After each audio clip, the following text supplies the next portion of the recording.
नमस्कार. आपल्या अण्णा या यूट्यूब चॅनलमध्ये आपण सर्वांचं सहर्ष स्वागत. आपण आपल्या अण्णा यूट्यूब चॅनल सबस्क्राईब करा, लाईक करा आणि कमेंट पण करा.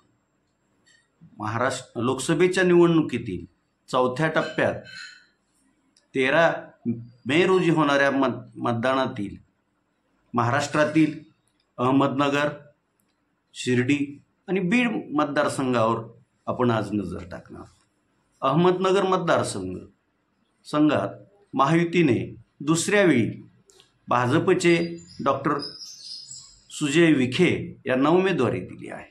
सुजय विखे यांच्याबद्दल या मतदारसंघातील कर्जत जामखेडचे माजी आमदार, सध्या विधान परिषदेचे असलेले सदस्य आणि माजी मंत्री राम शिंदे आणि इतरांनी त्यांच्या विरोधात नाराजी व्यक्त केली होती. तरीही पक्षश्रेष्ठींनी सुजय विखे यांनाच उमेदवारी दिली आहे.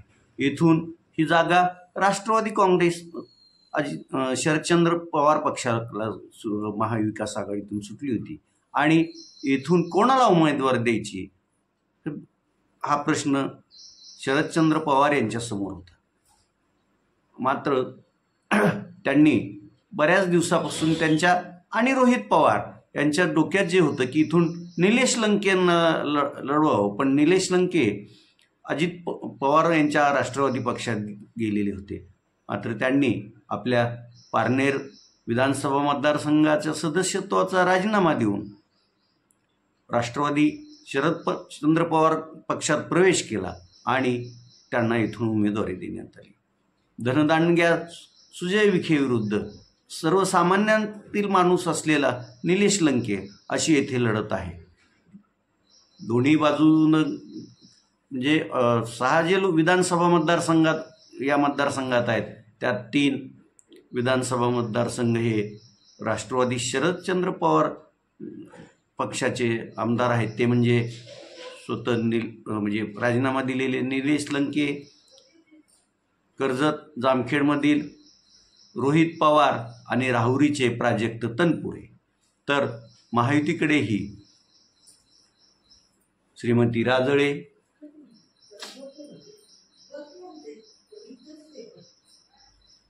संग्राम जगताप आदी 3 आमदार आहे.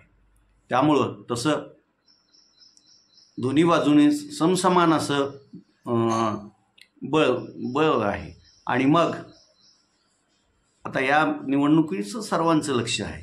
सुजय विखे यांच्या प्रचारासाठी येथे पंतप्रधान नरेंद्र मोदी, अमित शहा, देवेंद्र फडणवीस, अजित पवार आदींच्या सभा झाल्या. तर निलेश लंके यांच्यासाठीही शरदचंद्रजी पवार, जयंत पाटील, रोहित पवार, संजय राऊत, उद्धव ठाकरे आदींनी त्यांच्या सभा घेऊन इथं वातावरण तयार केलं आहे. त्यामुळं ही लढत अगदी घासून होणार आणि या घासाघाशीत मग निलेश लंकेंना यश मिळणार की सुजय परत दुसऱ्या वेळी सुजय विखे पाटलांचा परत दुसऱ्या वेळी त्यांच्या पदरात जयाचं माप पडणार हे 4 जूनला आपल्याला. शिर्डी लोकसभा मतदारसंघ हा अनुसूचित जातीसाठी राखीव आहे. येथून महायुतीने विद्यमान खासदार शिवसेना एकनाथ शिंदे पक्षाचे सदाशिव लोखंडे, तर शिवसेना महाविकास आघाडीत ही जागा शिवसेना उद्धव बाळासाहेब ठाकरे पक्षाला सुटली आहे आणि इथून त्यांनी माजी खासदार भाऊसाहेब वागचौरे यांना उमेदवारी दिली आहे. दोन्ही उमेदवार तसे तुल्यबळ आहे. पण इथून वंचित बहुजन आघाडीने उमेदवारी दिलेल्या काँग्रेस पूर्वाश्रमीच्या काँग्रेसच्या असलेल्या रूपवते यांना ही नजरअंदाज करून चालणार नाही आणि त्या जेवढी जास्त मतं घेतील त्याचा फायदा लोखंडेला होईल की वागचौरेंना आणि तोटाही या दोघांपैकी कोणाला होईल हे येत्या काळात दिसणार आहे. या हा मतदारसंघ म्हणजे विखे पाटील खानदानाची मजबूत पकड असलेला लोकसभा मतदारसंघ आहे। या मतदारसंघात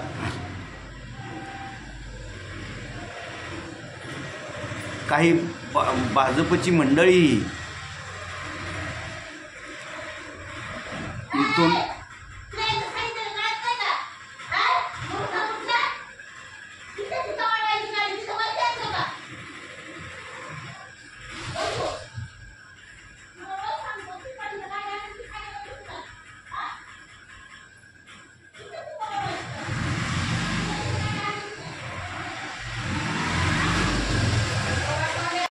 त्यामुळं